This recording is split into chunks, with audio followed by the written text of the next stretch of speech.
Praise God. Praise God.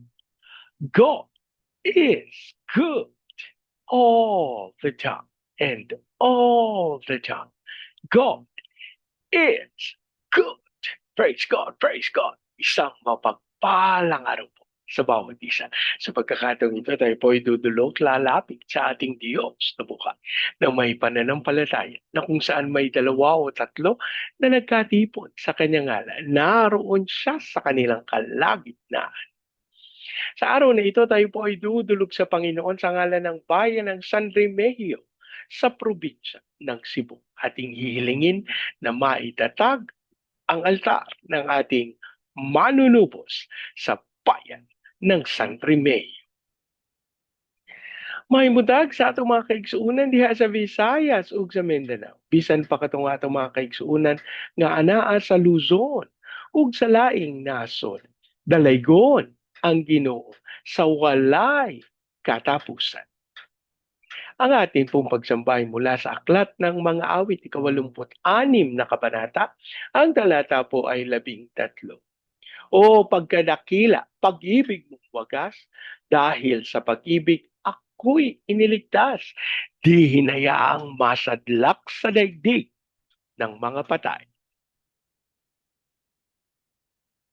O pagkadakila, pag-ibig mong wagas, dahil sa pag-ibig ako'y iniligtas.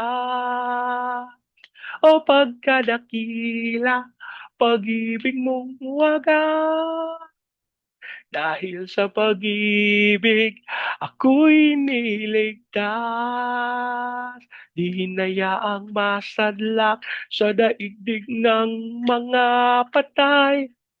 Di hinayaang masadlak sa daigdig ng mga patay.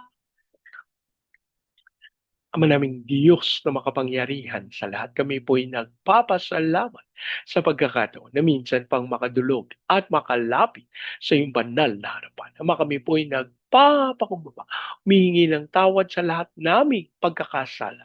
Abang aming idinudulog sa iyo, amang Diyos, ang lahat naming karumihan, ang lahat naming pagkakasala, dasal namin ang paglilinis ng banal na dugo ng aming manunubos abang amin ding idinudulog sa iyo ang bayan ng San Remigio sa probinsya ng Cebu. Ang aming hiling, ang lahat ng altar at lahat ng kasunduan na ginawa sa San Remigio nang hindi ayon sa pangalan ng aming manunubos ay mapawalang pisa sa pangalan ni Jesus.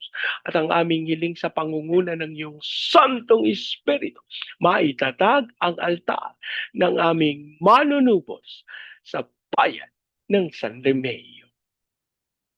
Maraming salamat po. Ang aming pag-asa, tinugon nyo. Tinanggap namin ang aming panalang sa pangalan ng aming Panginoong Yesus. Amen. Amen. Amen. Amen. Amen. Amen. Amen. Praise God. Praise God. Ang ating pong pagpupulay ay mula sa aklat ng Genesis, 46 na kabanata. Ang talata po ay 26 at 27. 66 ang mga anak at mga apo ni Jacob na nagpunta sa Ehipto. Hindi kabilang dito ang kanyang mga manugang.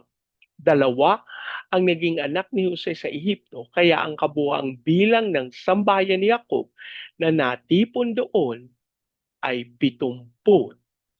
70. Ayan. 76 na po. Ayan. Praise God. Praise God. Ang Diyos po ang magpala ng kanyang buhay at makapangyarihan salita. Ito po yung kabuang bilang ng mga lahi ng nunong Jacob, ano po, na napunta ng Ehipto.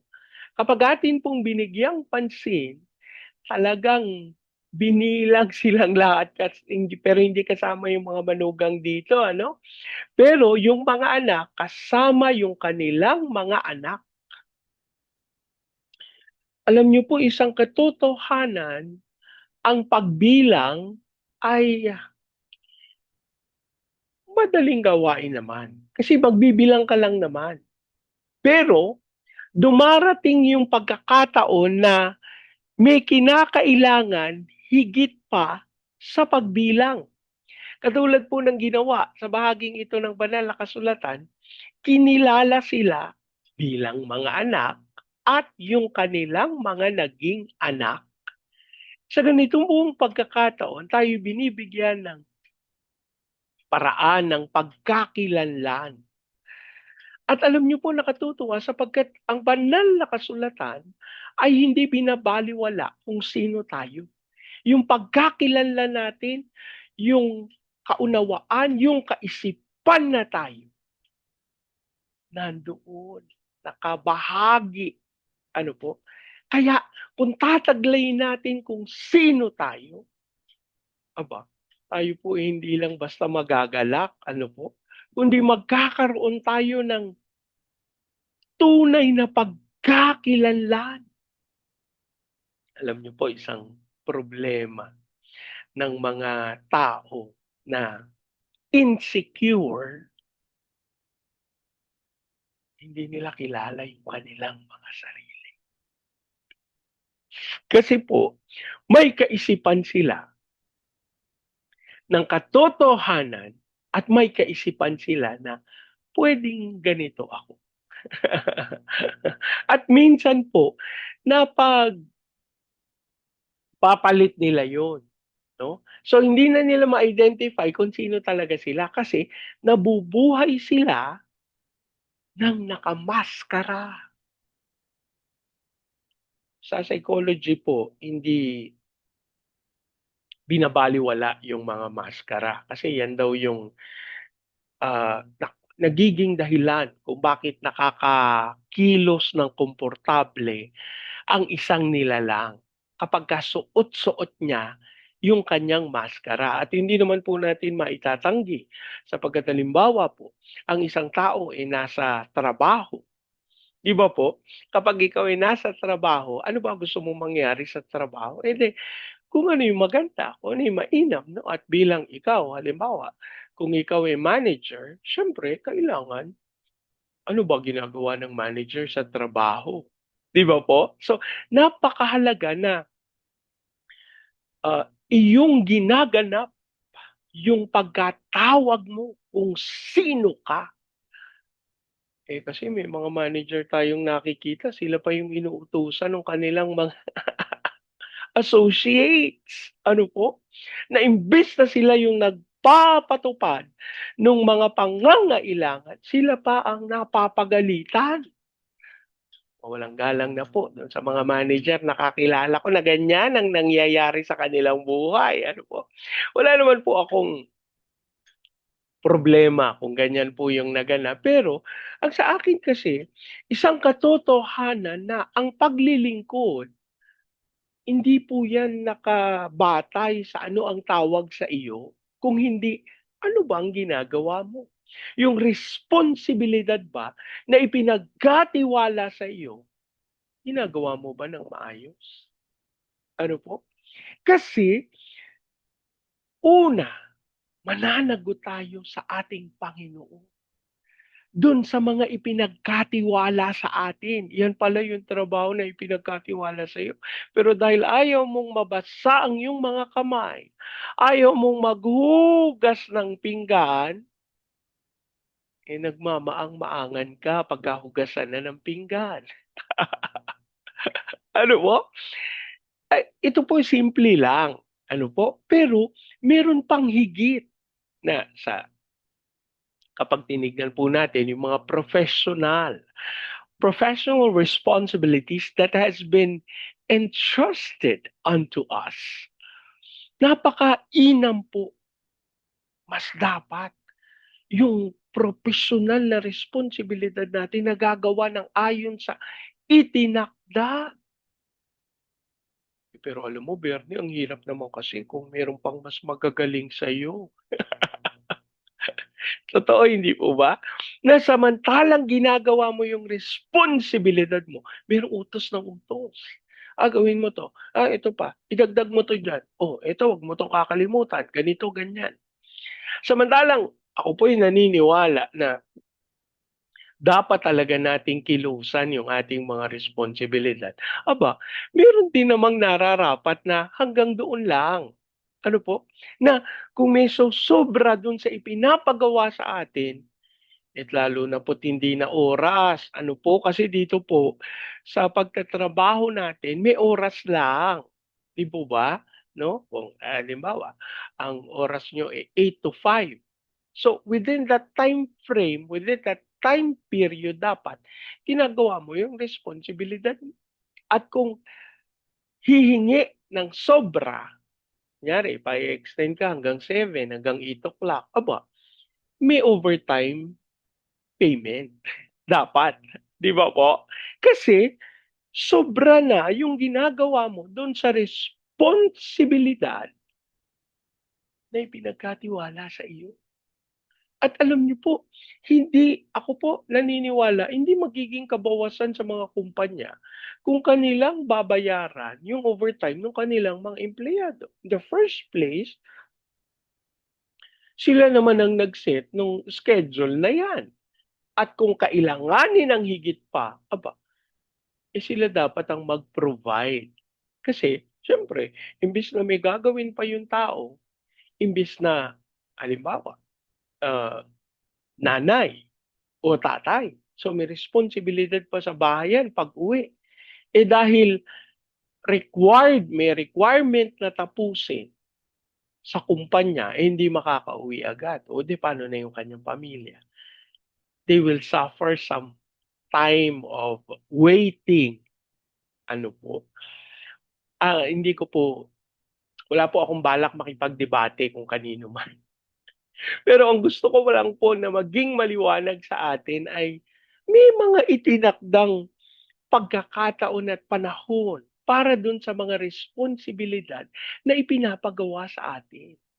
At kung magagampanan natin ito ng ayon dun sa panahon na itinakda, edi praise the Lord. Kung sumobra naman, aba, dapat matugunan din yung ibang mga pangangailangan na nandoon sa ating core. Ano po? So mga kapatid, dapat maging maliwanag sa atin ito. Ano yung responsibilidad na ipinagkatiwala ng Panginoon sa atin? Nagaganap ba natin ng tama? And by faith, ang kinin natin na habang nagpapatuloy tayo, may nakakakita man o wala. Alam niyo po, ito yung napakahalaga na the Lord has taught me for some time. Hindi mahalaga kung nakikita, kung may pumapansin sa iyo, kung may pumupuri sa iyo, kahit walang tao, ganapin at tuparin mo yung responsibilidad na ipinagkatiwala sa iyo. Manalangin tayo. Ama naming Diyos na makapangyarihan sa lahat, kami po'y nagpapasalamat sapagkat tunay ikaw po ang patuloy na nagkakaloob ng kapamaraanan sa amin upang maunawa at aming maganap yung iyong ipinagkatiwalang responsibilidad sa amin. Kami po may nagpapakumbaba, humihingi ng tawad sa mga pagkakataon na nababaliwala namin yung oras na iyong itinakda. Patawarin mo kami, Panginoon, kung hindi namin nasusunod ang iyong nais. At sa pangalan ni Jesus, ipahintulot mo, Amang Diyos, na kami po ay makalakad sa iyong katotohanan at katwiran. Hayaan mo pong sa pamamagitan ng iyong salita, patuloy na magliwanag sa amin ang landas na iyong itinalaga at hayaan mo pong ito yung aming lakaran at sundan. At sa pangalan ni Jesus, sa iyo din namin ipinagkakatiwala yung mga pagkakataon, Lord, na na-miss namin. Ang aming kahilingan, bigyan mo po kami ng panahon upang maituwid ito at malakaran namin ng maayos ayon sa landas na inyong itinalaga. At sa pangalan ni Jesus, kami po'y nananalig, Amang Diyos. Magiging halimbawa ito dun sa mga nakakakita na sila din ay gaganap ng responsibilidad na ipinagkatiwala sa kanila sa paraan na nakalulugod sa iyo. Ang aming panalangin, kami po'y patuloy mong kalooban ng kapayapaan at kagalakan sa aming pagtupad ng mga bagay na ito. At kami po'y nananalig, Lord, sa aming sama-samang paglilingkod sa iyo. Ito'y magdudulot ng kagalakan sa iyo na magiging aming kalakasan. Habang amin din pong idinudulog sa iyo ang katawan ng aming Panginoong Hesukristo sa bayan ng San Remigio sa probinsya ng Cebu. Ang aming hiling, Panginoon, magkaroon ng unawaan, pagpapakumbaba. Dasal namin ang pagkakaisa. Dasal namin ang pag-ibig na siyang maging ugat ng pagtatatag ng altar ng aming Panginoong Hesukristo sa bayan ng San Remigio. Hayaan mo din itong maging pagkakataon na dumaloy ang iyong kapangyarihan at espiritu upang maranasan ng mga tao ang kaligtasan na nagmumula sa iyo. Father, we declare far of revival sa bayan ng San Remigio. Ang aming hiling tunay kumilos ka ng may kapangyarihan. As we also pray for the fulfillment of your purposes sa Baguio City, Cagayan de Oro, Legazpi, Lipa, Manila, Pampanga, Pateros. Kilusan mo po mga bayang ito. Hayaan mong dumaloy ang kaluwalhatian mo at sa pangalan ni Jesus, Lord, as we walk in accordance with your truth, walang sino man sa amin ang magkukulang. Walang sino man sa amin ang hindi lalakad sa landas ng iyong katwiran. At sa pangalan ni Jesus, hayaan mong mapawi ang anumang pag-aalala, ang anumang pag-iisip ng hindi naaayon sa katotohanan at sa katwiran. Lord, hayaan mo na magkaroon ng iba yung pagnanais na matupad ang iyong naisin habang iyong pinagpapala ang mga bayang ito at dadaloy sa buong Luzon, Visayas at Mindanao. Lord, patupad namin yung tawag mo to be the launching pad of the gospel, to be a missionary sending country, to be the America of Asia in the height of its glory. Dasal namin ang pagkilos mo, Panginoon, sa aming mga tagapanguna, sa aming President Marcos, Vice President Duterte, sa Senado, Kongreso, Judiciary, Military, Police, Local Government. We declare the fear of the Lord na maghari sa aming gobyerno. At sa pangalan ni Jesus, dasal namin ang pagkilos mo ng may kapangyarihan upang ang pagkatakot sa iyo ang siyang tunay na mamayani sa kanilang puso at kaisipan. Dahilan kung bakit hindi sila papanig sa kasinungalingan ng kaaway. At tunay, amang Diyos, ikaw ang magkaloob ng kaliwanagan upang landas ng katwiran ang kanilang lakaran. As we also pray sa aming mga misyonero, sa aming mga OFWs, Lord, ikaw po ang kumilos sa kanilang mga buhay. We declare your word na ang mga OFW ay overseas Filipino witnesses. Ayan mong sila'y sumaksi sa mga bansa na yung pinagdalhan sa kanila. As we also pray for the fulfillment of your purposes among Diyos, na ang tawag mo, ang sabi mo sa kanila sa mga bansa na yung pinagdalhan sa kanila, dadaloy ang yung spirito, dadaloy ang yung kapangyarihan at mararanasan nila ang pangunguna at pagsama mo. As we also pray, Panginoon, sa mga training agencies, katulad po ng Main Lifeline, Asian Center for Missions, Elijah House, Philippines, Church Renewal, Asia Pacific International Institute Studies. Lord, ikaw po ang magkaloob ng lahat nilang pangangailangan upang malakaran ang landas ng katwiran para sa iyong kapurihan. As we also pray for the fulfillment of your purposes among Diyos sa aming mga tagapanguna amang Diyos, hallelujah, sa mga bansa ng Vietnam, Cambodia, Myanmar, Laos, Thailand, Malaysia, Singapore, Indonesia, Brunei. Kilusan mo po ang mga bayang ito, dumaloy ang kapangyarihan mo at ang kaluwalhatian sa pamamahayag ng iyong salita. Lord, ang aming panalangin, patuloy na ang iyong apoy ng Santong Espiritu ang danasin ng mga tao sa bayang ito. Gayun din po sa Hong Kong, Macau, Taiwan. Kilusan mo ng may kapangyarihan ng mga bayang ito na tunay maluwalhat ang dakilang pangalan mo. Maging sa China, Japan, South Korea, North Korea, Brazil, Russia, America. We declare the fire of revival. We declare your ultimate purposes sa mga bansang ito. Lord, ikaw ang pagpapala sa kanila at hayaan mo wag silang matahimik hangga't hindi nila ginaganap ang iyong kalooban na ipahayag ang iyong salita sa mga nangangailangan. As we declare peace over Israel. Ama, amin din pong idinudulog sa iyo mga bansa sa Middle East. Ikaw po ang kumilos sa bayan ng Iraq, Iran. Amang Diyos, hayaan mo na ikaw ang pagpatupad ng iyong kapayapaan at kapangyarihan. Walang kasinungalingan ng kaaway ang maganap. Lord God, tunay ang pangunguna at pagsama mo.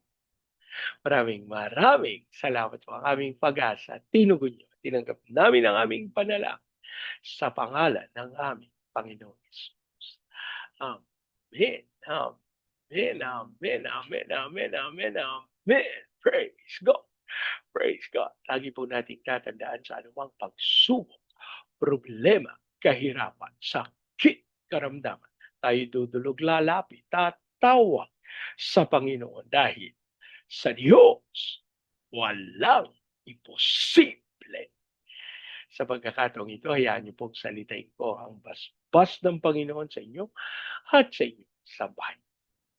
I declare the everlasting love of the Father. I declare the unending blessings of the Son. I declare the sweet, sweet, sweet fellowship of the Holy Spirit now and forever. I declare there's no house and lot with parking, with a new vehicle, and with a flourishing business. In Jesus' name. Amen. Amen. Amen. Amen. Amen. Amen. Amen. Praise God. Praise God. Hanggang sa susunod. Sama-sama nating ideklara, Pilipinas, God bless you big time. And so we declare to God be all the glory in Jesus' name. Amen, amen, amen, amen, amen, amen, amen. Praise God, praise God.